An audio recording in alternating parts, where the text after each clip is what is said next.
we're here. Go on with, again. Oh, you're back.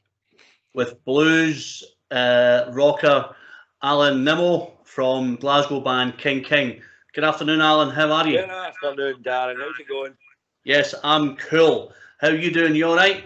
Not too bad. Very, very busy at the minute. This last couple of weeks has been crazy with doing all this kind of thing and trying to get the album out and a few various other things in the pipeline we're trying to organise. So my work never ends. I feel like my apron's on and it's never done. I noticed you were doing a wee stint yesterday with Mr. Russell. I was, yeah. Aye, Tom had invited me over, my brother and I, to actually go over, and we'd done a wee acoustic session for his new show. So that was a good fun day actually. It was nice to go over and see him again. He's a good old lad. Coffee now and again, but that's about it. Yes. So the album, let me tell you, it's probably in my top 10 of the year. Oh, fantastic! There's only been 8 albums out this year. Exactly. So there's another room for somebody else to squeeze in.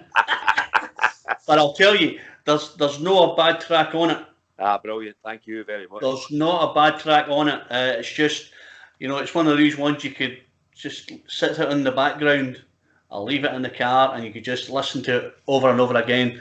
I think it's a return to form. I think so as well. It's an absolute stonker, and I think it's going to fly out the door. Here's hoping. When it eventually gets released, Alan. 6th of November. Yes, but was it good fun to make? Do you know what? Actually, this one was. Sometimes me being in a studio is, I'm like a caged animal. I don't really like it that much being cooped up in the one place. But this time around was, Johnny and I, keyboard player, we sat here for months just piecing it all together, and then it was fun putting the songs together as well. And then once all that preparation work was done as well, I think that's the key to it, really, to be honest. And once that is done, you get in the studio and it goes down really quickly. Yeah. And it was fun doing it with the lads. There was a great camaraderie, and there was no issues. It was great to do, and it was this time, it's just a joyful experience and something I can remember back on. It's great, and I think it shows in the record. I think it shows in the performance as well. Without a shadow of a doubt, Alan. It's definitely a vibe there, I've got probably 6 favourites that really hit you, and right. I like a wee ballad, I like a wee ballad, and again, play it to my wife and that and go, a big girl wrote a ballad, and she's like, all right. So she's like, well, that's really good, and I think it's nice that you stick a wee ballad in there amongst all the good blues rock stuff that's in it. It's just an incredible album, and I congratulate you and the boys. Maybe need to get rid of that bass player though. He's a bit of a nugget, isn't he? Don't tell my seat that, because he'll be after me next time. You know what? I'm sticking up from this time. He's done an outstanding job. He's been, everybody coming in as well. But, in particular, because, Xander was the first guy I went to when I was changing the lineup of the band. And, and it was something that he was just really keen to do. And he was so enthusiastic. And his commitment to the cause is brilliant, And he's obviously, Xander and I met when I was about 15. So, we've been old pals for a very, very long time. So. But we can easily fix it. It just shows, because I think the playing on the whole album, your brother coming in as well, it just gels together fantastically well. It does. I mean, like I say, it's that. I think it's a lot to do with a few different aspects. You've got the playing side of things. You've got everybody's ability, who's in the band, who is just an incredible bunch of talented guys. Plus that fact there's that chemistry and that camaraderie and that sort of feeling of just general happiness is there, and that makes for a much better time in the studio and when you're writing songs as well. It's just an easier process all in. Yeah, I think when you have that, the good vibe with the boys as well, you can go in and. If it takes 10 takes, it takes 10 takes, but you have a laugh about it and then you put it right. And I think that's really important as well. Of course, aye. And there's never any, if you feel like, I'm the same, I make sure, everyone's the same. It's like if one of the guys is in and they've done a take or something like that, and you think, because often you can think as a person doing that, you think you've nailed it, and then somebody else will hear something and say, maybe just give me another one, and it's like, there's never any resistance, you know what I mean? And it's the same for me. I always tell them as well, I'm going to be standing playing this part or singing this, and I'll think at times I've got it. All I need is for someone to, like just step up and say, maybe just try that again. But it's great having your brother there, because Stevie's just like, you just see him leaning down into the studio and pressing the button for the talk back, and it's like, oh, here we go. What was that? I've done Get something that wrong done again. Absolutely. But I suppose that's nice that you can rely on that. And I suppose he's the same as well. That if you hear things, you go, hold on a minute, it just didn't sound right. See, at the end of the day, it's about what's best for the overall sound. It's what's best for King King and best for the song. So the fact that everybody's pulling in the same direction just pleases me no end. Absolutely. As I say, it must have been a real pleasure to me, and I must say, your vocals are incredible. Oh, thank you. They're just incredible. Song just flows. It just flows. There's no, sometimes you go, oh, it's a wee bit pitchy, but everything just flowed, and I think it's the best your voice has ever sounded, Alan. To be honest, it's the best fairy dust money can buy. Well, nothing. But I think that's just a good thing that, when you have an album that it all comes together and people just go, wow, it's a wow factor. It's definitely. A wow factor. I mean, this is certainly the best work I've ever done. I think a lot of people that just probably can't wait to hear it. And at this crazy time when we're all locked up like caged animals, it's really hard. Madness. But I mean, I think the two singles that have been out so far, the first one, And I Will Not Fall, and then Never Give In, the second single, but I think they were, those were purposely chosen for to be the first and second single, because they're a fantastic bridge between what's happening now and with the band and musically and previous music that we've done. I think that was a nice crossover of saying this is definitely new music, but it's definitely King King. Yeah, so, that's what I wanted people to hear. That's what I wanted, the comfort factor for people to know that, we can write certain types of songs that might be a little bit different here or there, but they all know all the time that it's King King. Yeah, absolutely. You just hear it's unmistakable sound. I had the pleasure of reviewing the Never Give In single. I think I'd messaged Xander and I told him, he's like, oh, big man, no bother. And I put in a couple of nice comments about the bass player, so he was like, all chuffed. Much did they pay you? And then obviously, I'd obviously messaged you, but you've been busy with stuff.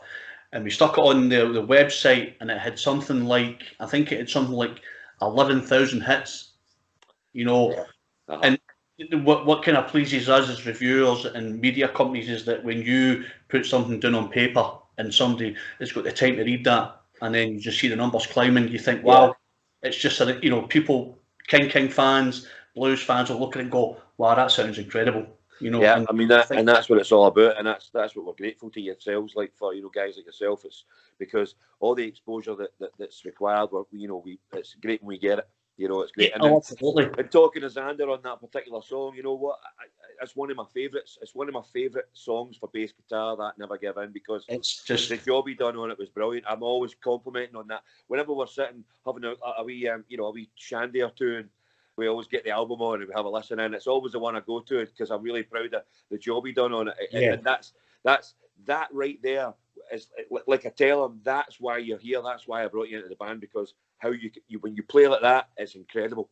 It's just, you can't beat it. It's just, I think you just kind of wait for you guys to go on stage and go.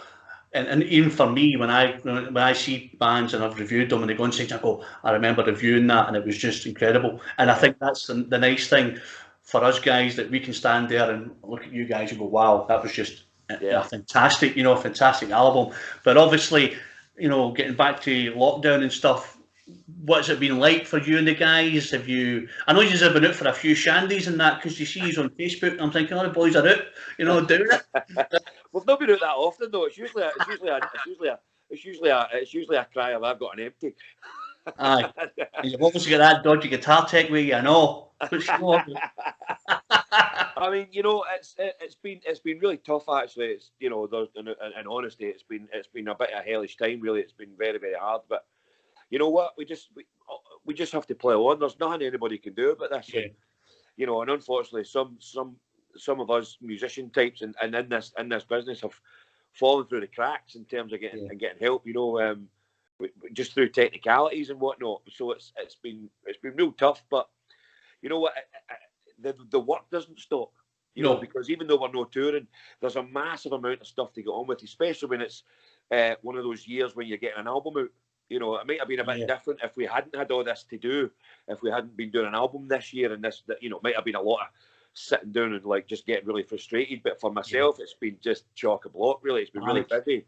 But that's good though. You know, so that's good though. The fact that you're busy, Alan. You know, it's good that you get a lot of. When I've interviewed a lot of people that go, "Oh, I've sat about and I've not picked up a bass, I've not picked up my drumsticks for months," and you think, you know, that these are the times that you kind of want to keep yourself active, because if you get stale, you kind of think, I'm going back in the studio and I'm forgetting, you know, and I think. You know what? See, if you don't keep practicing in times like this, if you don't keep up your chops, you know, everything goes wrong. You know what I mean? And it's at the end of the day, there's a certain match fitness that you need to be at. There's a level you need to be at before you even start rehearsals or anything else before a tour starts. Yes. So I never wanted anybody to get, you know, drop below that standard. So I'm encouraging everybody to keep on practicing. But I mean, the boys, to be honest, they probably all practice more than me. Everybody, like Johnny's playing his piano every day, Xander's playing his bass, and Andrew, the drummer, every time I look on some kind of social media form, he's in his studio playing his drums. I mean, he left a rehearsal from us one night. You know, we'd been in all day long, and he went home, and about an hour later, I seen him. He was putting up videos in his own studio playing his drums again. I thought, well, that's dedication and youth, you know. Yeah, absolutely. So we called him names for a wee while, you know what I mean, because he's younger than us, and then we go over it. Yeah, obviously, I think us older guys, Alan, we tend to look at youngsters and go, I bet I'm going to get him to play the drums tonight, and then have 10 beers and go back up the Mora. That's what comes no scratch on them, unfortunately, you know. So what's the plans for the next few months? Are you trying to rearrange stuff? And because obviously that you would have been on the blues cruise and stuff like that. You know. Well, I mean, everything's sort of been as much as possible rescheduled into next year. So we will be on the cruise again next August. Luckily enough, they've kept exactly the same lineup, obviously, because it never happened. So the first UK tour has been put into February. Now, all we can do at this point is just get ready for that. Just prepare for it. Just keep on doing all the work to get that ready. Obviously, there's the album coming out in November. We've got a couple of wee other things in the pipeline that we're looking at, the sort of live performance stuff, things like that. So there's plenty of work to get on with, you know. So we will be kept busy, but you know what? When February comes, if the legislation, the government, if all the rules, if someone steps in and says you can't do this, there's nothing we can do about this. No. It's a complete disaster for us. Absolutely. You know, but there's all we can do, like I say, is just get ourselves prepared and just basically say, you know what? As far as we're concerned, the February tour's happening, and that's what we're going to get ready for. Yeah. Other than that, it's out of our hands. Just hitting hope. I mean, I say that too, you know, when I'm interviewing people, we've been up to on road really a lot, and yes, the music industry is suffering majorly at the moment. But for me as a reviewer, Alan, I must admit, I mean, I'm reviewing 10, 12 albums a day, you know, 6, 8 singles a day, lining up for interviews. So for us, it's nice that we can get to, you know, this will go out tomorrow on the website, and people are like, oh, Big Alfie King talk about the album, talk about tour, and a lot of people kind of resonate with that because they think it's nice to sit and, you know, and see one of your heroes chatting about life and lockdown and moaning about the price of beans.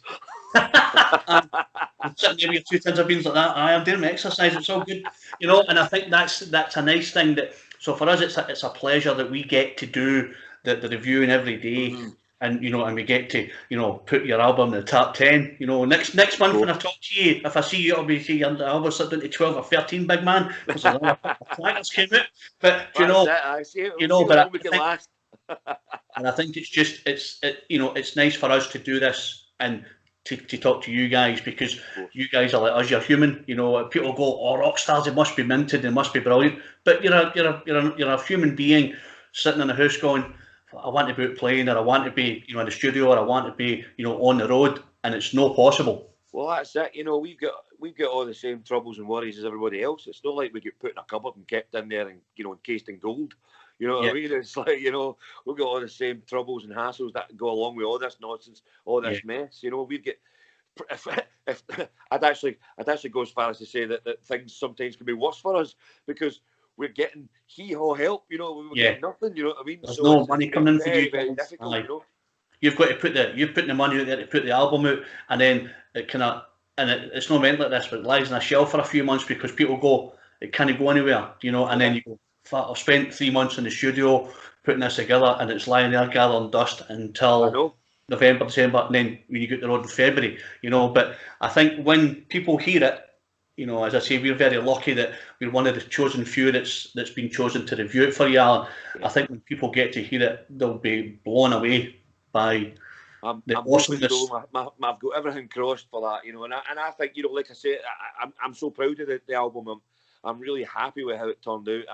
I really am. I can't stress that enough. And I just what you know, it's what you always want when you produce albums like this. What you want is for them to hear the album how you hear it. You know, absolutely. You know what I mean? Absolutely. And if we achieve that with at least one song, then that's a success to me. Yeah. That's good. No, absolutely. I think people will be blown away. As I say, I've got 6 favourites on it. I could probably turn and say I've got 10, but that's just me being a big poof. So I've got 6 favourites on it that really, you know, when you listen, you go, wow. You know, a couple that I've reviewed and a couple you sit and you think, wow, you know, it's just, it hits you when you hear the ballads and things like that, and you hear just the bluesy riff. You think, wow, that's just, you know, I sometimes I'm jealous of you guys because you can make phenomenal music sound so easy.